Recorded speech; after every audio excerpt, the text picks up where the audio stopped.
The first field on the trap card is the county number.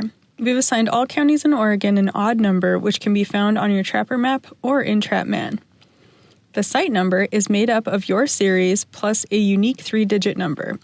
This is generated by TrapMan and assigned in ascending order starting with 001. The year field is important because these cards can be saved for up to 99 years in some cases. The map name and number can be found on the Trapper map, which is the paper map issued to you showing all of the planned traps in an area. The location field should be filled in with the GPS coordinates in decimal degrees collected by TrapMan. In some instances, you may also use a handheld GPS device or other means to collect this data. Record the nearest street address in the address field. If you do not have an address, use a description. For example, 1/4 mile west of Highway 30 on River Road. In this section of the trap card, you will check any of these descriptions that apply to your site. You will know if the site is delimitation, high risk, or mass trapping based on the dot on your Trapper map. The others are self-explanatory, but don't forget to use them. Site flagged and handout provided can be especially useful to you later in the season. Depending on the version of the trap card that you are using, this next section may be labeled as comments or barcode. Either way, you should write the trap barcodes here. If there are more than one, indicate which is which. The large grid on the bottom of the trap card is the services record. Each time you visit a site, you will fill out one row, and each trap will have its own column. Record all services performed each time you visit a site using the activity codes listed in the next box. The activity codes themselves are fairly self-explanatory, and they will also be written on the body of some traps. If you are volunteering to set traps for the ODA, your trap card will also have a section in this box for you to record the agency or organization you are with.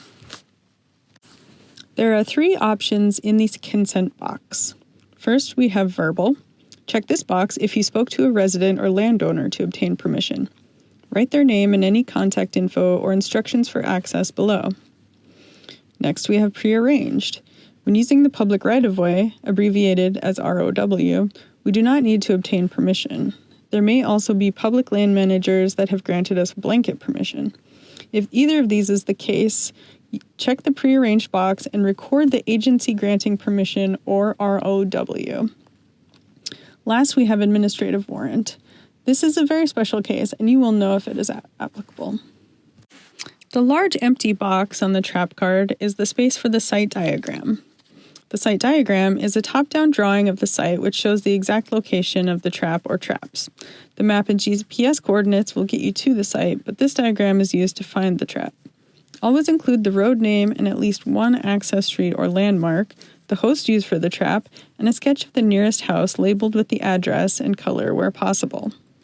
Always draw the diagram with north towards the top of the card to agree with the compass rose. Include as many pertinent details as you can without crowding the box.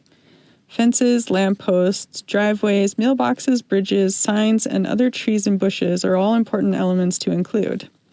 You may also indicate where to park, where to walk, or hazards to avoid, such as poison oak. Diagrams should always be drawn while you are still on site, but after placing the trap.